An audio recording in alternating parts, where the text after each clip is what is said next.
Hello all. In this lecture, let's begin.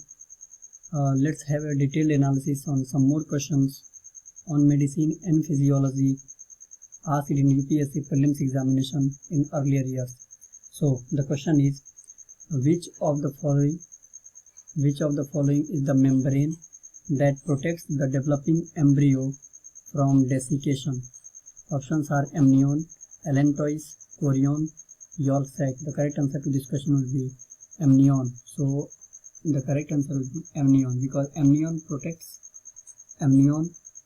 the developing embryo from desiccation. It is a membrane that protects the developing embryo from desiccation. This is a factual question, nothing more, nothing less, nothing more to worry about it. Let's have the next question. The next question is, it is possible to produce seedless tomato fruits by. Options are applying trace elements in tomato fields, spraying mineral solution on plants, next spraying hormones on flowers, and applying fertilizers containing radioactive elements.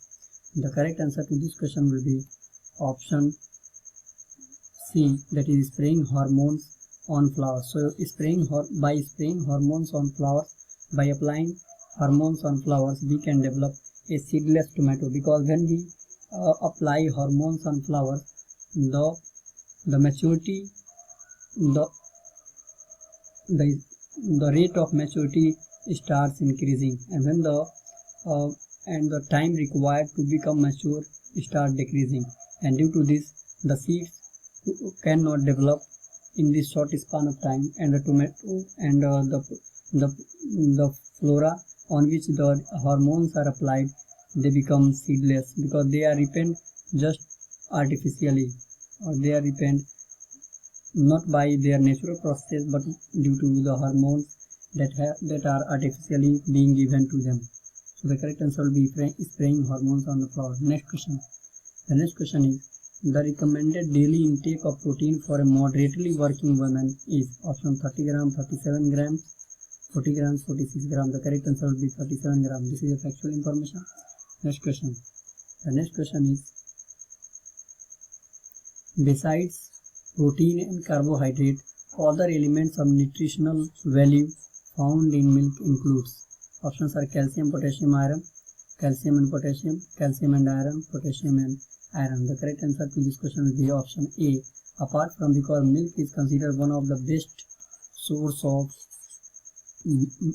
all major nutrients. So all major nutrients, milk is considered the best source of all major nutrients, because just only the milk provides all the required nutritional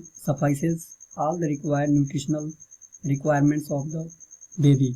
So milk suffices. It contains all major nutrients required by human body, and this is the reason that milk suffices the nutritional requirement of the developing baby. So the correct answer to this question will be that apart from protein, carbohydrate,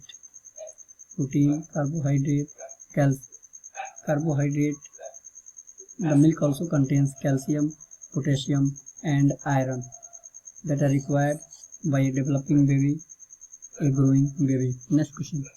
The next question is, we have to match list 1 with list 2. List 1, photosynthesis, mineral uptake, respiration, protein synthesis. List 2 are plasma membrane, this is plasma membrane, chloroplast, mitochondrion, ribosome. So let's match. First, we knew that mitochondrion is considered the powerhouse of the cell. So this is responsible for respiration. So C will match with 3. Then we know that photosynthesis happens due to a green pigment called chlorophyll, and chlorophyll is found in the chloroplast. So A will match with 2. Next, we know that the mineral uptake, this plasma membrane helps in mineral uptake, because this lets only required minerals to enter into the body and to filter all the harmful, all the undesired substances. So B will match with first. So D is correct with 4. It means that protein synthesis happens in ribosomes. So the correct answer will be C3, A2, B1 and D4. Now let's come to the next question. The next question is fat present below the skin surface of our body acts as a barrier against first loss of heat from the body, loss of essential bodily fluids, loss of salt from the body, entry of harmful microorganisms from the outer environment. The correct answer to this question will be loss of heat from the body, because we know that fat is a poor conductor of heat. It means it is opaque to heat, and so it does not allow the heat to pass through it, and this way it prevents the loss of heat from the body. The fat present below the skin prevents the loss of, it acts as a barrier against the loss of heat from the body, and this is the reason that the people suffering from obesity, they start feeling suffocation and they feel a lot of heat in the summers. They feel a lot of heat and a lot of temperature in summer. So this is the correct answer. Next question. The next question is the pituitary gland. The next question is the pituitary gland, by the virtue of its tropic hormones, control the secretory activity of other endocrine glands. Which of the following endocrine gland can function independently of the pituitary gland? Options are thyroid gland, gonad gland, adrenal gland and parathyroid gland. So we know that pituitary gland is also called master gland. It is also called master gland because it regulates and controls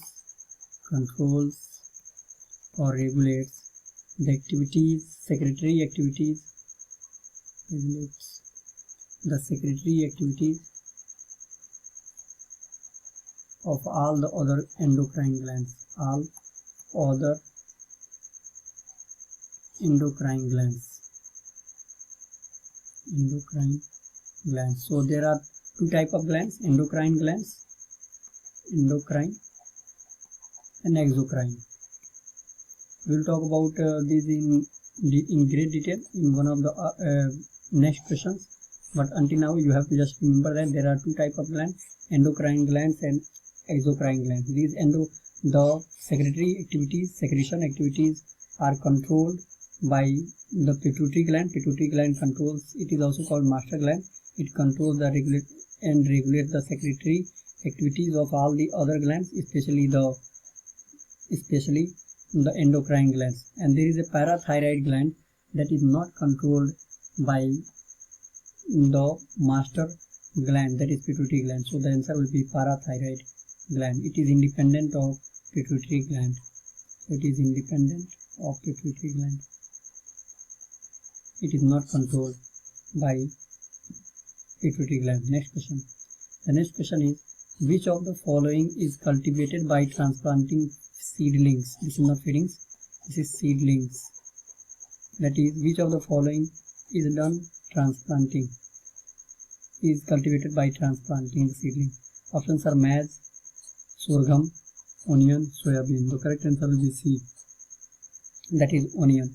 So onion is cultivated by transplanting the seedlings, because maize is not transplanted, it is just the seeds are scattered. Maize seeds are scattered in the field, then they are given proper nourishment through irrigation, through required nutrient and all these things. Sorghum again in the same way, soybean also.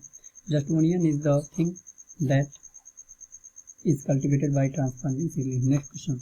The next question is, a major health mission carried out in 1996 was, first option is war against leprosy, Second option is smallpox eradication. Third option is pulse polio immunization. And fourth option is population of oral rehydration solution. The correct answer will be option B, that is smallpox eradication, because we know that smallpox is the only disease, and after now we know that polio has also been eradicated, but smallpox was the only disease that was eradicated way back in 1990s only. In 1990s. So smallpox was eradicated in India in 1990 itself, and a major health mission was carried out in 1996 to eradicate smallpox. And we should remember that this was Edward Jenner, who had developed a vaccine against smallpox. Now let's come to the next question.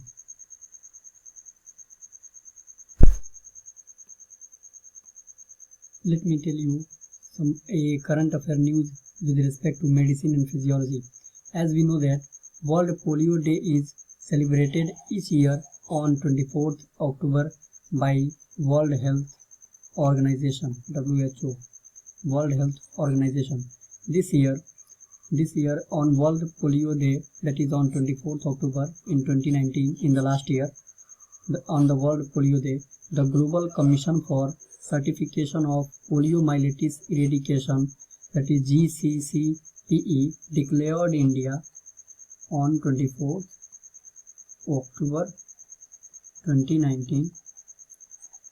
GCCPE certified that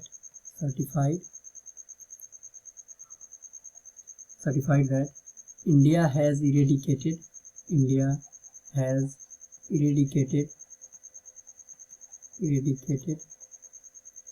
type 3 poliovirus, that is poliovirus strain 3, poliovirus type 3 strain also.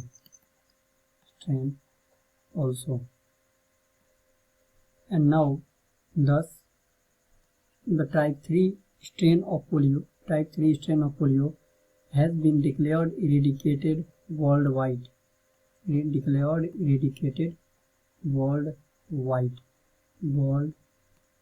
Because its last case was observed in 2012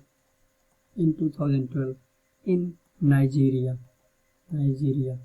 Since 2012, no new case of type 3 polio strain has been observed, and this way on October 24, 2019, World Health Organization and the GCCPE, that is Global Commission for Certification of Poliomyelitis Eradication, has declared type 3 strain of poliovirus eradicated, as its last case was observed in 2012, way back from 2012, that too in Nigeria, and no new cases since then has been reported from anywhere in the world. The another strain of poliovirus that has been declared eradicated in way back in 2015.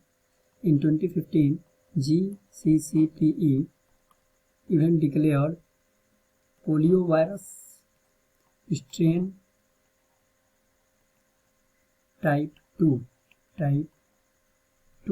also eradicated. So poliovirus type 2 strain has also been eradicated. It was also declared eradicated. It was also called wild poliovirus,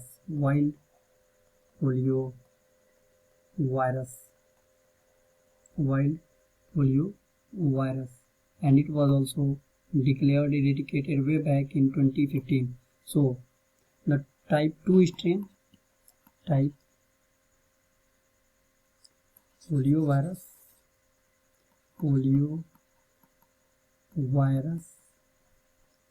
strain type 2 has been declared eradicated in way back 2015.